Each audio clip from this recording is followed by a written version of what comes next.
Kong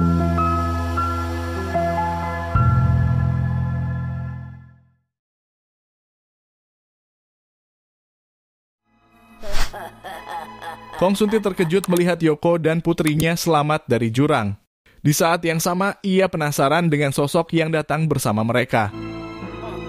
Qiu Qianqi memperkenalkan dirinya sebagai pendekar tapak besi yang merupakan kakak kandungnya. Sementara itu, Yoko langsung menghampiri Bibi Lung dan memberikan satu-satunya pil penawar bunga cinta. Ia berbohong dengan mengatakan ia juga sudah minum pil penawar. Kong Suntit tahu orang di hadapannya bukanlah pendekar tapak besi karena pendekar tapak besi pernah mengirim surat untuknya. Ia pun membacakan suratnya yang berisi tentang kematian kakak tertua mereka yang dibunuh oleh Kue Cheng dan Ouyong, serta pendekar tapak besi yang memilih memeluk agama Buddha. Qiu Qianqi pun menangis mengetahui kakak tertuanya telah mati. Akhirnya ia membuka topeng kulitnya dan menunjukkan jati dirinya. Kong Suntit terkejut melihat istrinya yang ternyata masih hidup. Suami istri itu lalu saling memaki dengan kasar. Nona Kong Sun berusaha menyadarkan ayahnya atas kesalahannya selama ini, namun Kong Suntit malah mendorongnya hingga menimpa ibunya. Bibi Lung lalu menolong mereka. Ia berkata mungkin Kong Suntit juga akan memperlakukannya seperti itu jika mereka menjadi suami istri. Kong Suntit menyangkal pernyataan Bibi Lung. Yoko pun membeberkan kejahatannya, yaitu mendorong dirinya bersama Nona Kong Sun ke jurang bawah tanah yang dipenuhi buaya. Bibi Lung terkejut mendengar perilaku Kong Suntit. Kong Suntit yang geram mengambil pedangnya dan bersiap menyerang. Bibi Lung pun merobek pakaian pengantin merahnya. Ternyata ia menyembunyikan pedang di dalamnya. Ia dan Yoko menghunuskan pedang bersiap melawan Kong Suntit. Pasukan Mongol hanya tersenyum melihat kedua belah pihak akan bertarung. Saat akan menggunakan jurus hati gadis suci, tiba-tiba Yoko merasakan sakit akibat racun bunga cinta. Bibi Lung kebingungan mengapa Yoko kesakitan. Kong Suntit pun memberitahu bahwa Yoko sebenarnya belum meminum pil penawar, karena satu-satunya pil penawar adalah yang diberikan Yoko untuk Bibi Lung. Tak ada lagi pil penawar yang tersisa untuk Yoko. Bibi Lung pun murka dan langsung menyerang Kong Suntit.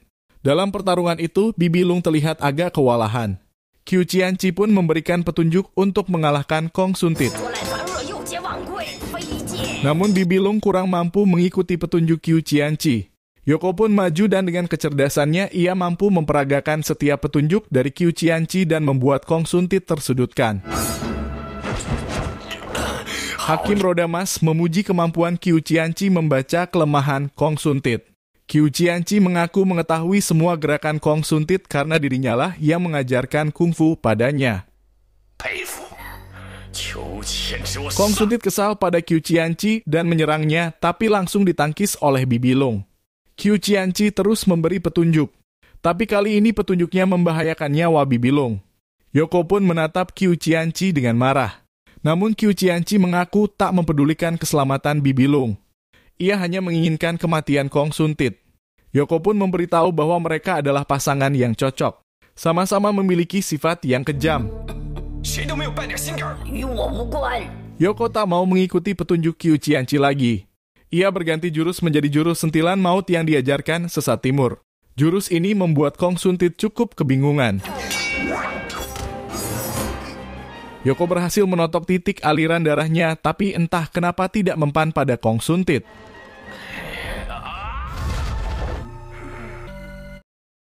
Qiu Qianqi meminta putrinya memberikan teh pada keduanya. Tapi sebelum itu ia meneteskan darah dari lukanya pada kedua teh itu. Yoko dan Kong Suntit yang memang sudah kelelahan berhenti sejenak. Nona Kong Sun langsung menawarkan teh pada keduanya. Namun Kong Suntit curiga teh untuknya sudah diracuni, jadi ia meminta teh milik Yoko.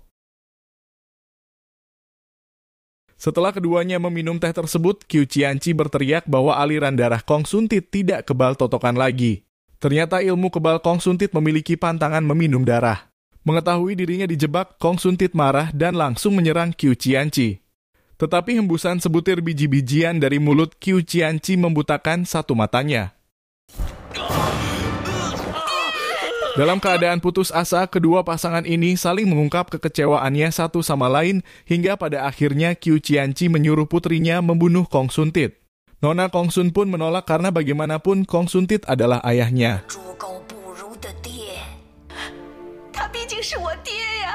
Kong Suntit yang kesakitan akhirnya memilih kabur. Setelah Kong Suntit pergi, Yoko juga pamit. Namun Qiu Qianqi tidak mengizinkannya.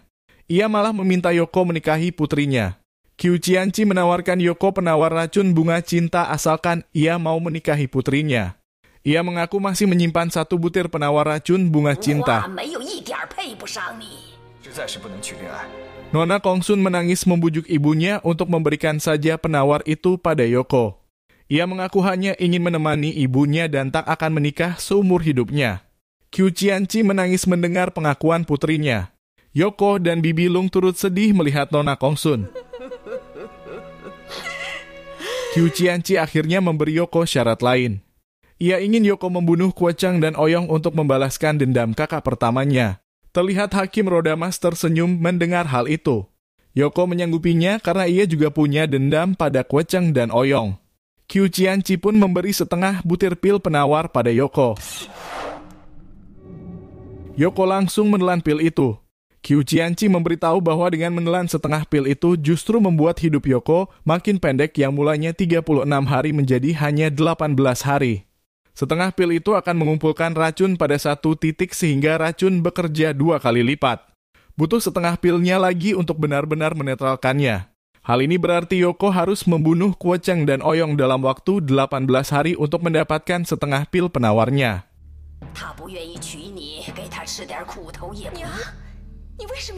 Nona Kong Sun gusar melihat kekejaman ibunya.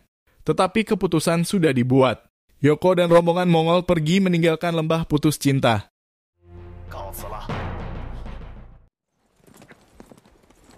Menyadari hidupnya tinggal 18 hari, Yoko hanya ingin menikmati waktu bersama Bibi Lung. Ia tak ingin sisa waktunya itu disibukkan urusan balas dendam pada Kuo Cheng dan Oyong. Tapi Bibi Lung mengaku 18 hari tak cukup. Ia juga ingin mengakhiri hidupnya kalau Yoko mati. Akhirnya Yoko kembali bertekad membunuh Kuo Cheng dan Oyong.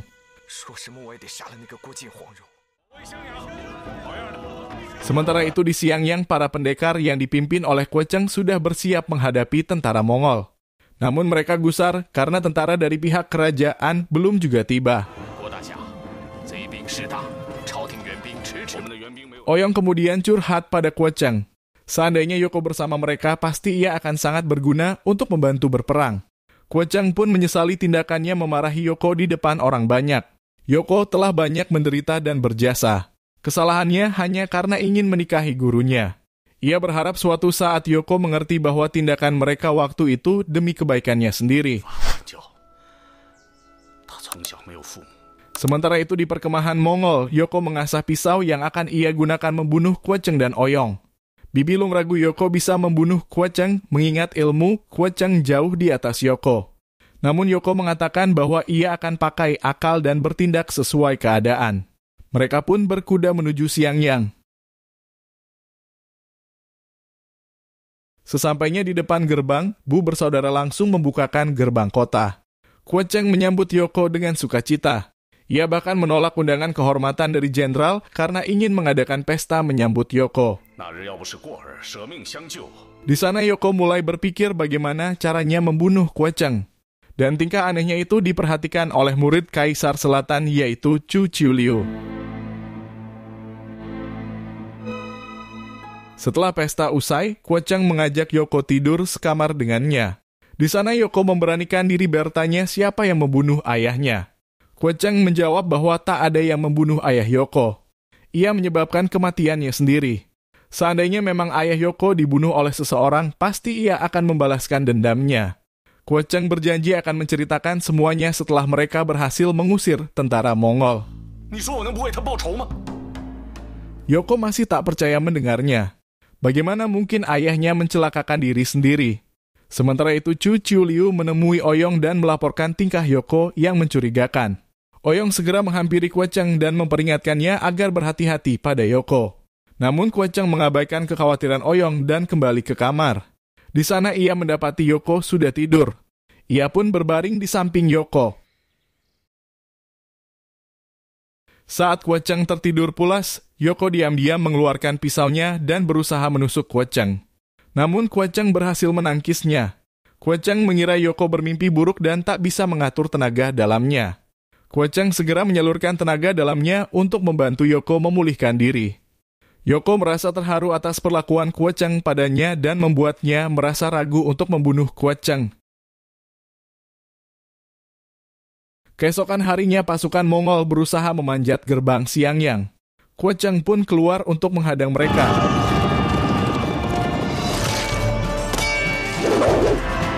Pasukan Mongol yang terlalu banyak membuat Kue Cheng kewalahan. Ia pun memilih kembali ke benteng menggunakan ilmu meringankan tubuh. Hakim Roda Emas tak ingin membiarkan Kue Cheng kabur begitu saja. Ia menembakkan anak panah pada Kue Cheng yang membuat Kue Cheng hilang keseimbangan. Kue Cheng terjatuh dan di bawahnya terdapat pasukan Mongol yang menancapkan tombak. Yoko yang melihat itu merasa bimbang apakah ia harus menyelamatkan Kue Cheng atau membiarkannya jatuh menimpa tombak pasukan Mongol. Di saat Kue Cheng sudah berada di ambang kematian, tiba-tiba Yoko beraksi menggunakan tali untuk menyelamatkannya. Setelah diselamatkan, Kue Cheng mengambil panah dan menembakkannya ke arah pasukan Mongol dan berhasil menjatuhkan bendera Mongol. Hakim Roda Emas meminta maaf pada Kubilai Khan karena telah merekomendasikan Yoko padanya. Ternyata Yoko tak dapat dipercaya. Bukannya membunuh Kue Cheng, ia malah menyelamatkannya. Namun Kubilai Khan memiliki pandangan berbeda. Ia menganggap Yoko menyelamatkan Kue Cheng karena Yoko ingin membunuh Kue Cheng dengan tangannya sendiri. Kubilai Khan lalu memerintahkan pasukannya mundur. Di malam harinya, semua orang bersulang pada Yoko atas jasanya menyelamatkan Kue Cheng. Rupanya hal itu membuat Bu bersaudara iri. Mereka berniat menyerang pasukan Mongol untuk menunjukkan bahwa mereka juga mampu berkontribusi. Di malam itu juga mereka langsung berangkat ke perkemahan Mongol. Keesokan harinya, Kue Cheng mendapat kabar bahwa Bu bersaudara telah ditangkap dan ditahan di perkemahan Mongol. Yoko melihat ini sebagai kesempatan untuk membunuh Kue Cheng. Ia menawarkan diri untuk menemani Kue Cheng menyelamatkan Bu bersaudara. Mereka berdua lalu berangkat ke perkemahan Mongol. Sesampainya di perkemahan Mongol, Kue Cheng diperkenalkan pada 5 jagoan Mongol. Mo Kongzhou hampir keceplosan menegur Yoko. Ia langsung diperingatkan oleh rekannya. Mereka berpura-pura tak mengenal Yoko. Bu bersaudara lalu dibawa masuk. Kue Cheng melepaskan ikatan mereka dan menyuruh mereka kembali ke Xiangyang.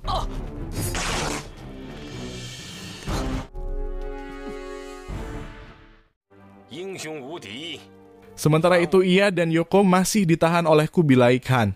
Kubilai Khan mencoba mempengaruhi Kue Cheng dengan mengatakan mengapa ia masih setia pada seorang kaisar yang korup. Mungkin Xiangyang akan lebih sejahtera di bawah kekaisaran Mongol. Kue Cheng pun mengakui bahwa kaisar mereka memang bodoh dan korup. Namun bukan berarti mereka harus menerima kekaisaran Mongol yang selama ini menyerang dan membunuh rakyat Xiangyang. Setelah mengatakan hal itu, Kue Cheng langsung pamit.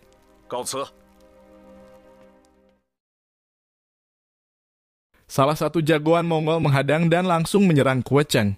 Namun Kue Cheng dapat mengatasinya. Jagoan Mongol lainnya ikut menyerang karena siapapun yang membunuh Kue Cheng akan diangkat menjadi pemimpin prajurit Mongol. Yoko kemudian berpura-pura bertarung melawan Mo Kongzhou sambil mengamati pertarungan Kue Cheng. Pada akhirnya Kue Cheng dapat mengatasi jagoan Mongol dan mengajak Yoko kabur. Melihat Kue Cheng lolos, Yoko pura-pura terjatuh agar Kue Cheng kembali. Taktik Yoko berhasil. Kue Cheng kembali dan kini seluruh prajurit Mongol menyerangnya. Melihat Kue Cheng yang terus melindunginya di tengah pertarungan, keraguan Yoko untuk membunuhnya kembali muncul. Ia pun bertanya mengapa Kue Cheng membunuh ayahnya.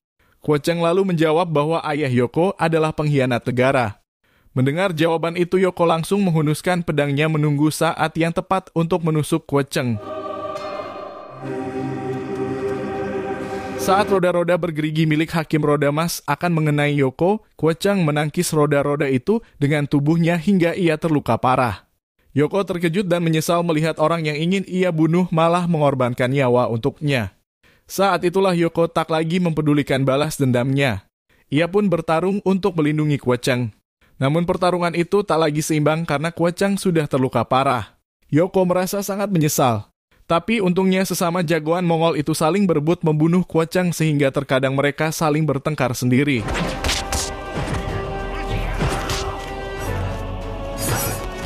Saat mereka makin terkepung, tiba-tiba seseorang muncul membantu mereka.